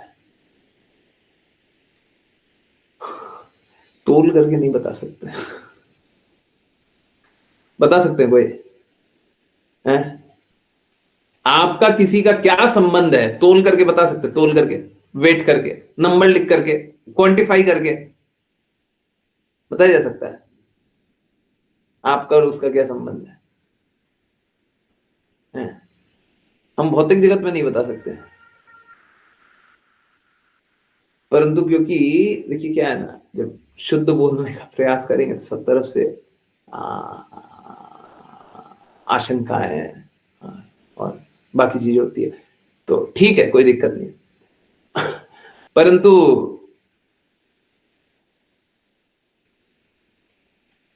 कोई मुझे क्वांटिफाई करके बोलने लगे तो मैं कभी प्रूव नहीं कर पाऊंगा कि मेरा और इसी भक्ति वेदांत स्वामी श्रील प्रभुपाद का क्या संबंध है। मैं आपको बस दिखा सकता हूं, आप अनुभव कर सकते हैं, परंतु प्रूव करना, आध्यात्मिक संबंध को प्रूव नहीं किया जा सकता। ठीक, चलिए अभी देखिए क्या होता है, गुरु और शिष्य का संबंध होता है, पुत्र और पिता और पुत्र का, प्रूव करके दिखाइए। शास्त्रों को दिखा सकते हैं परंतु स्वीकारना होता है, अंत में स्वीकारना होता है, अंत में प्रूव नहीं किया जा सकता।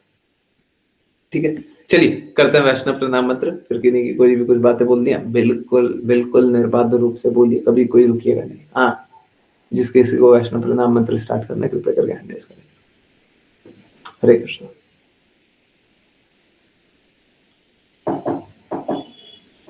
ज्ञानेश्वरी माता जी हरे कृष्ण।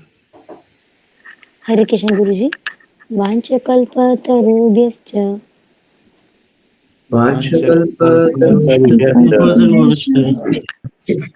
कृपा सिन्धुभ्य एव च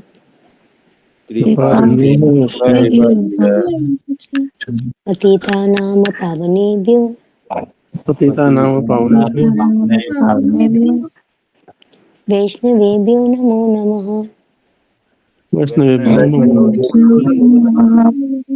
अनंत कोटि वैष्णव वृंद की जय जय भक्ति वेदांत स्वामी श्रील प्रभुपाद की जय जय श्रील भक्ति सिद्धांत सरस्वती ठाकुर गौर कृष्णदास बाबू जी, भक्ति विनोद ठाकुर, जगन्नाथ दास बाबू जी, नामाचार्य श्रील हरिदास ठाकुर की जय जय।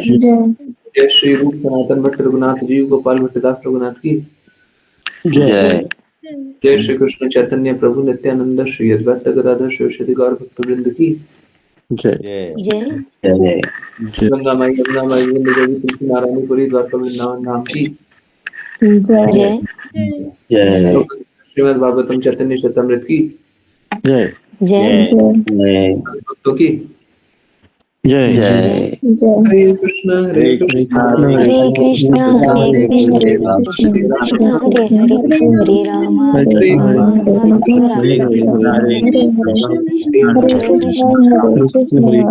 कृष्ण हरे राम हरे हरे हरे राम राम हरे हरे। हरे गुरुजी हरे कृष्ण गुरुजी हरे हरे कृष्ण हरे कृष्ण हरे कृष्ण। बहुत बहुत धन्यवाद, बहुत बहुत धन्यवाद सभी का ज्वाइन करने के लिए। यस, किन्हीं की कोई भी जिज्ञासा, कुछ पूछना है, कुछ भी बताना, कुछ भी बोलना है, प्लीज बोलिए, कोई संशय मत रखिएगा, कुछ भी पूछना है। बाय द वे, अगर प्रूव करने की बात बोले ना तो प्लीज, मैं ये बात बोलना नहीं चाहता हूँ, बस तर्क को एक रास्ता या आईना दिखाना चाहता हूँ, शीशा, मिरर। ऐसी भक्ति वेदांत स्वामी श्रील प्रभुपाद भी प्रूव नहीं कर पाएंगे कि उनको श्रील भक्ति सिद्धांत सरस्वती ठाकुर ने आदेश दिया था। गुरु बनने के लिए या दीक्षा स्टार्ट करने के लिए, क्योंकि प्रकट शरीर में थे तब तक तो नहीं दिया था, उसके बाद ही दिया था। कब दिया था, कैसे दिया था? इनफैक्ट श्रील प्रभुपाद ने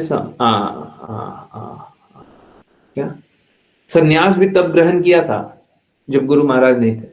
परंतु अगर आप सुनेंगे तो ऐसी भक्ति वेदांत स्वामी श्रील प्रभुपाद साफ साफ बोलते हैं, मेरे गुरु महाराज ने मुझे फोर्स किया संन्यास लेने के लिए। अब जब श्रील भक्ति सिद्धांत सरस्वती ठाकुर शरीर में थे ही नहीं तो कैसे फोर्स किया, कैसे फोर्स किया? ये सब आध्यात्मिक बातें हैं। ठीक है, मैं आपको वीडियो दिखाऊंगा। आई वॉज फोर्स्ड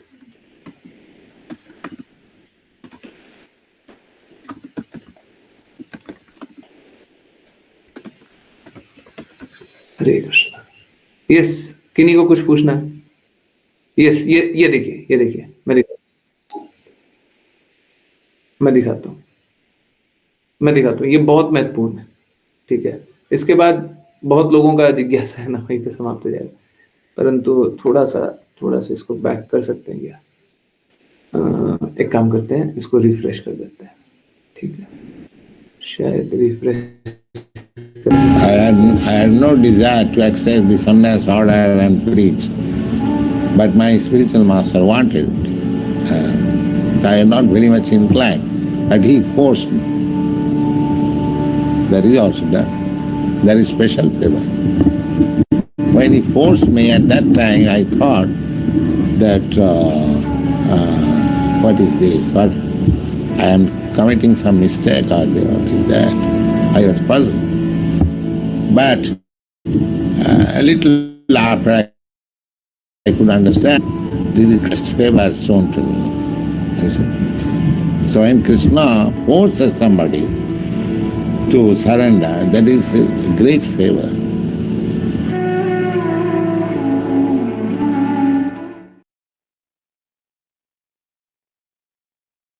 हरे कृष्णा। ये बोला कब गया है? 5 मार्च 1969। अब देखिए, मैं आपको दिखाता हूँ, और ये फैक्ट है, इसमें फैक्ट में कोई संशय की बात नहीं है। जो जिसको सर्च करना कर लीजिए। एसी भक्ति वेदांत स्वामी श्रील प्रभुपाद ने संन्यास कब लिया था? सितंबर 17, 1959। ये ईयर याद रखिएगा, 1959।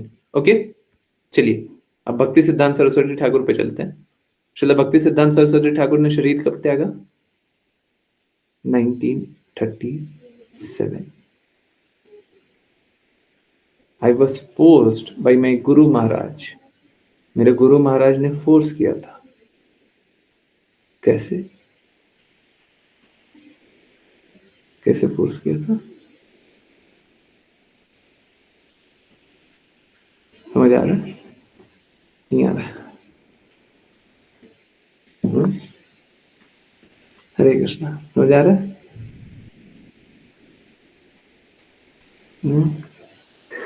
आध्यात्मिक बातें ऐसी होती है, हम ये सब हम ऐसे भौतिक दृष्टिकोण से और भौतिक परिधि से हम नहीं बांध सकते उन सारी बातों को। ठीक है, आई होप समझ में आ रहा हूँ। यस, किन्हीं और की कोई बातें beyond material mind? Srila Prabhupada democracy के अगेंस्ट थे? हाँ, बिल्कुल अगेंस्ट थे। मैं कल ही किसी को लताड़ा था। हाँ, इन्हीं शब्दों में लताड़ा था। देखिए, ना सिर्फ श्रील प्रभुपाद, भक्ति विनोद ठाकुर साफ साफ बोले थे, गुरु कोई पिक ऑफ वोट से चूज नहीं किया जा सकता। मैं अभी भक्ति विनोद ठाकुर का एग्जैक्ट दिखाता हूं। अभी आप देखिए, भक्ति, एक मिनट रुकिए, मैं दिखा रहा हूं अभी। ये मतलब ये तो सबसे बड़ा अपराध है। विनोद ठाकुर, गुरु इज नॉट पिक्ड। आप लोगों को दिख रहा है बाय? अच्छा, नहीं दिख रहा। एक मिनट रुकिए। वोट्स, ठीक है, ये देखिए, this is correct. The Guru of भक्ति Vinod Thakur was not chosen by votes okay,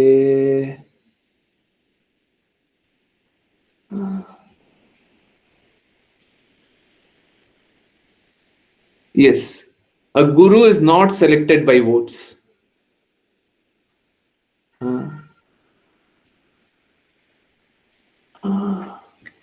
A guru is not selected, not selected, picked नहीं, selected शायद तब आ जाएगा.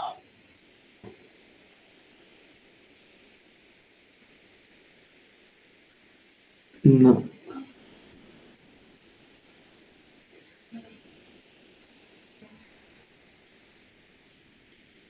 ये वैसे लिखा तो हुआ है, बट मैं थोड़ा सा देख रहा हूं कि कहीं पे और ऑथेंटिक मिल जाए.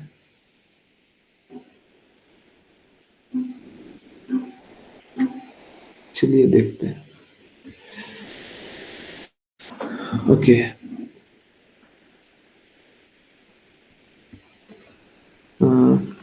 वोट्स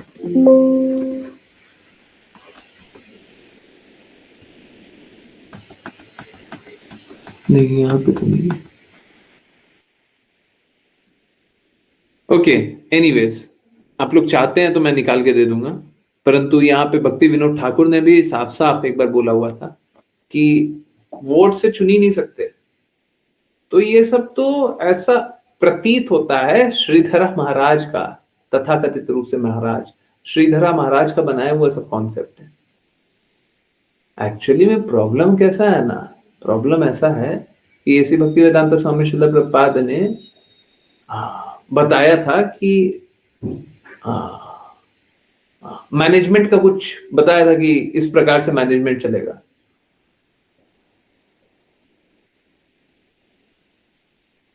अब कैसा है, अगर वो पिक ऑफ वोट से नहीं होता है तो उसको ऋत्विक ही होना पड़ेगा, क्योंकि अगर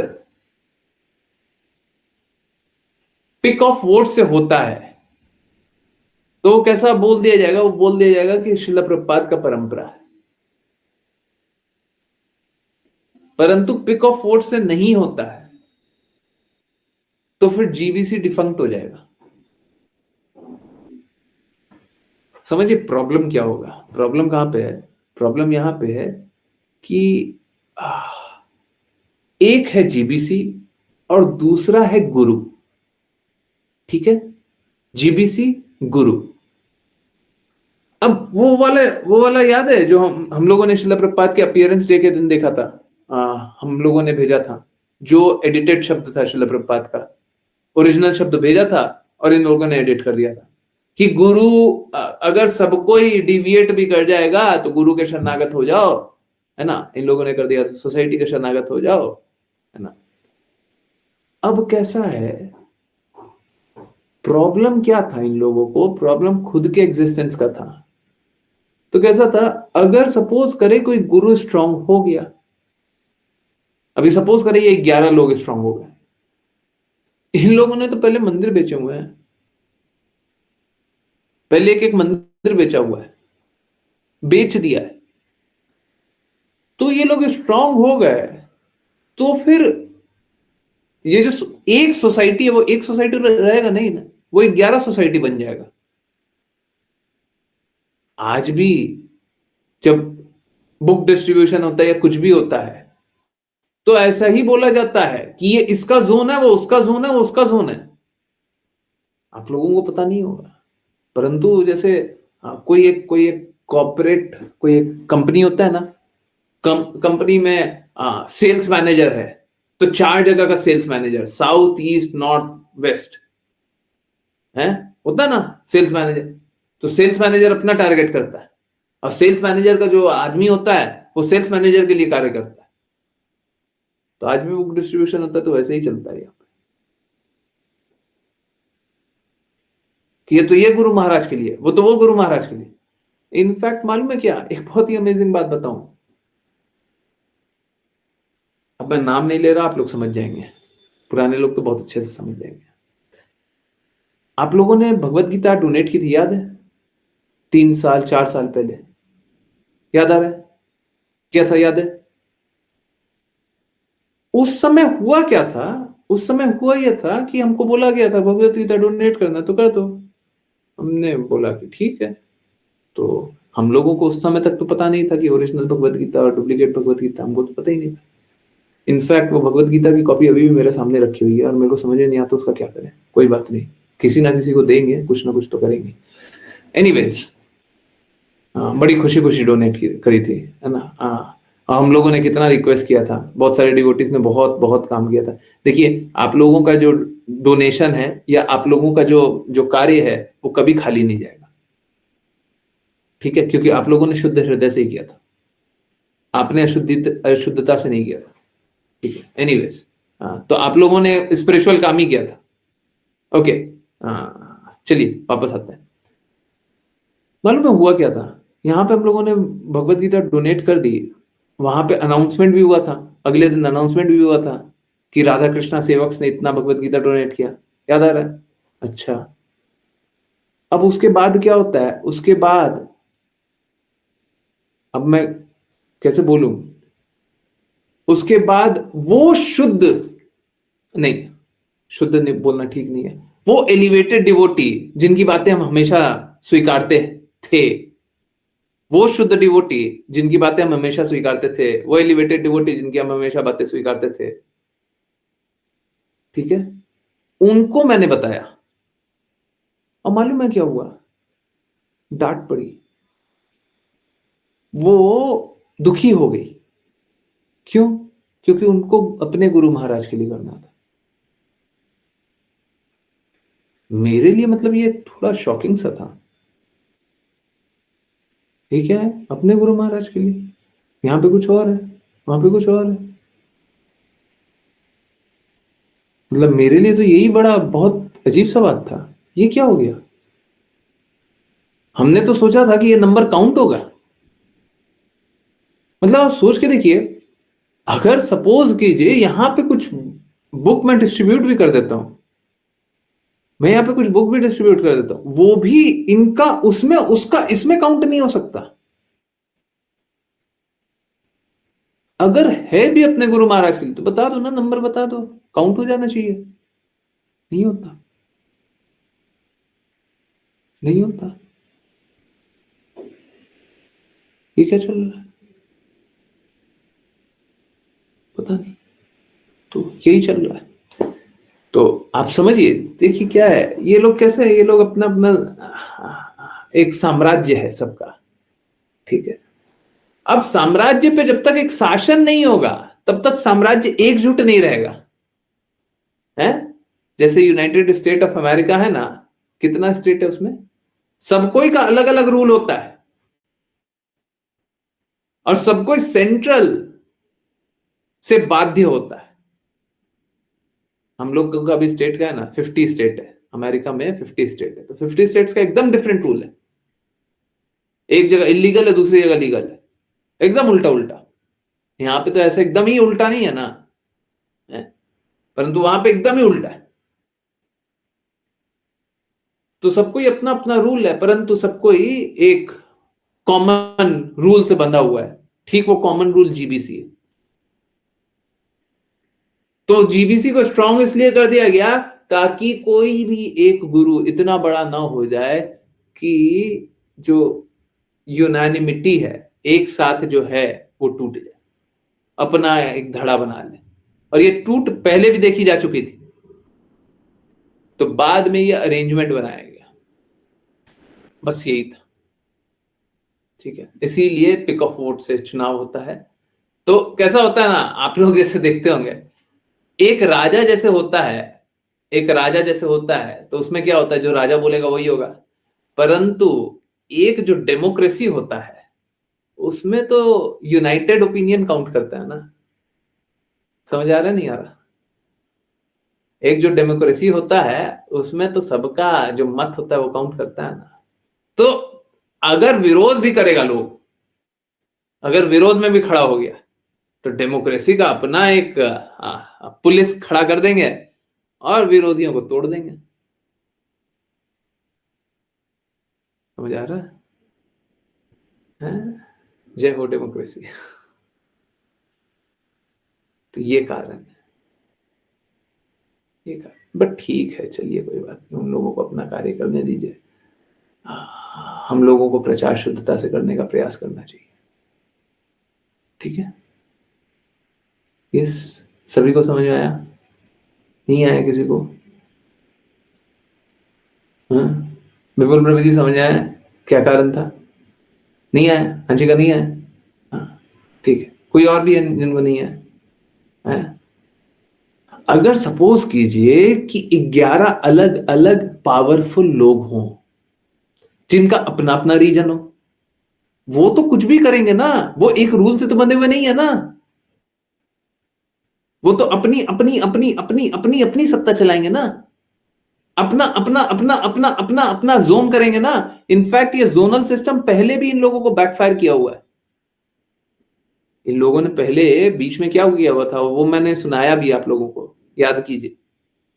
इन लोगों ने बीच में जोनल सिस्टम में क्या किया हुआ था, एक जोन में एसी भक्ति वेदांता स्वामी श्रील प्रभुपाद को कर दो साइड, और यहाँ के जो जोनल जो गुरु हैं उन्हीं की पूजा करेंगे ये जोन में, वही गुरु महाराज हो गए, उन्हीं के लिए गुरु पूजा होगी, उन्हीं के लिए गुरु अष्टकम होगा, उन्हीं का फोटो लगेगा, उन्हीं की बातें होंगी। श्रील प्रभुपाद कौन है पता नहीं, ऐसा हुआ था, याद आ रहा है? याद आ रहा है? विग्रह है, विग्रह का विग्रह क्या बोलेगा है, वो वाला व्यक्ति ने बोला था। वीडियो याद आ रहा है? नहीं आ रहा है? जोनल आचार्य सुनना है? चलिए सुन लीजिए। तो जोनल आचार्य पहले ही बना हुआ था, हैं?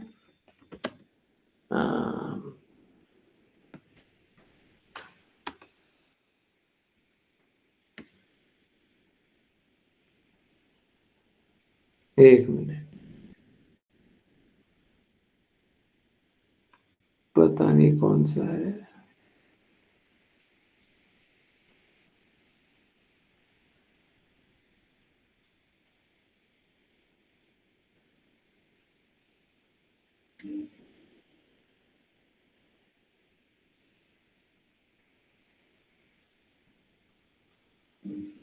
हाँ? नहीं, पता नहीं, हमको शायद मिल नहीं रहा। बोलेंगे तो मैं निकाल दूंगा, बट मैं नहीं चाहता कि और उनकी बातें इधर उधर की सुनाई दे, तो मैं नहीं चला रहा। शायद मिल जाएगा बट मैं नहीं चला रहा हूँ। ठीक है, मैं इधर उधर नहीं सुनाना चाहता हूँ कुछ भी, है ना? सॉरी। पर मेरे को लगता है आप लोगों को याद होगा, जिनको याद है बहुत अच्छी बात है, नहीं याद है मेरे से वीडियो मांगेगा, हम बता देंगे। पहले जोनल आचार्य चलाया गया था, ठीक है, और वो फेल हो गया था, और ये बात खुद ही एडमिट किया हुआ है ना? बाकी आप और भी ऑथेंटिक प्रूफ चाहिएगा तो और ऑथेंटिक प्रूफ दे देंगे, उसमें कोई दिक्कत नहीं है, ये फैक्ट है। तो पहले तो ये किया हुआ है ना, श्रील प्रभुपाद को तो पहले हटाया हुआ है। और हुआ क्या था? हुआ यही था कि वो गुरु ही फॉल डाउन हो गया। और होता कैसा है? होता यही है कि एक गुरु ज्यादा इंपॉर्टेंट हो जाएगा और बाकी सारा लोग क्या होगा, बाकी सारा लोग कम इंपॉर्टेंट हो जाएगा। तो किसी तरीके से मैनेज करना है ना, तो एक सरकार बना दो, जीबीसी सरकार, ताकि सारे गुरु एक ही जीबीसी के अंतर्गत रहे सब। अब कोई दिक्कत नहीं, अब सब कोई साथ रहेंगे और साथ चलेंगे, है ना? हाँ,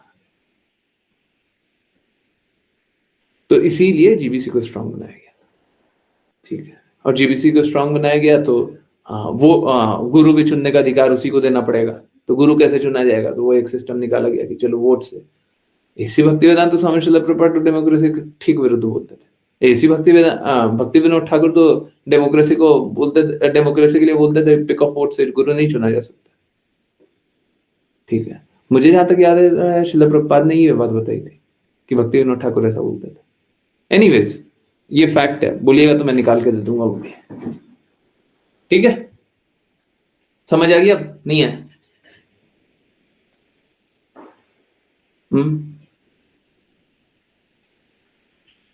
हरे कृष्णा।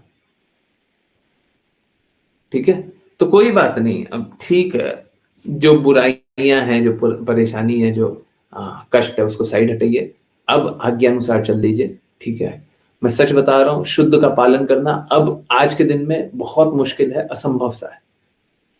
जो भी सही सुनना चाहता है, मेरे पास तरीका है उनको अंधकारों से निकालने का, अज्ञानता से निकालने का। परंतु वो शुद्ध सुनना चाहते हैं तो मेरे पास, और जो सुनना ही नहीं चाहते उसको कैसे निकालेंगे? ठीक है, तो जो भी शुद्ध सुनना चाहते हैं सभी को रिक्वेस्ट करते रहिए, हम प्रयास करते रहेंगे, भगवान की बातें स्वीकारते रहिए। ठीक है, अभी यहीं पे डिस्कनेक्ट करते हैं, बहुत बातें हो गई। ठीक है, परंतु मेरा एक निवेदन स्वीकार कर लीजिए, बाहर जाकर के सोसाइटी की बदनामी बिल्कुल मत कीजिए, कभी मत कीजिए, कभी मत कीजिए, कोई लाभ नहीं है। हम अपने हम लोग इतना शुद्ध प्रचार करने का प्रयास करने के बाद भी कोई बहुत विस्तार से तो प्रचार कर नहीं रहा है, बहुत लोगों तक तो पहुंच नहीं रहा है, तो क्या अधिकार बनता है कि ऐसी भक्ति वेदांत स्वामी श्रील प्रभुपाद का एडिटेड ही शब्द कहीं पे चल रहा हो, उन्हीं को बंद करवाने का क्या अधिकार बनता है? अगर थोड़ा लोग छोड़ भी दे तो क्या अधिकार बनता है? अगर आप उनको शुद्ध बता सकते हैं तो बताइए, परंतु बदनाम मत कीजिए। ठीक है, किसी को बदनाम मत कीजिए। ठीक है, आई होप सभी को सारी बातें समझ में। बहुत बहुत धन्यवाद सभी को ज्वाइन करने के लिए। ज्वाइन करते रहिए, चैंट करते रहिए, कृष्णा के नाम का प्रचार करते रहिए, कृष्णा के प्रेम का प्रचार करते रहिए, सदा कृष्णा के प्रेम में दृढ़ स्थित रहिए। बहुत बहुत धन्यवाद आत्मा। हरे कृष्ण, हरे कृष्ण, हरे कृष्ण गुरु, हरे कृष्णा प्रभु जी, हरे कृष्ण, हरे कृष्ण गुरु जी, हरे कृष्ण, हरे कृष्ण, हरे कृष्ण, हरे कृष्ण गुरु जी, हरे कृष्ण, हरे कृष्ण, हरे कृष्ण, हरे कृष्ण।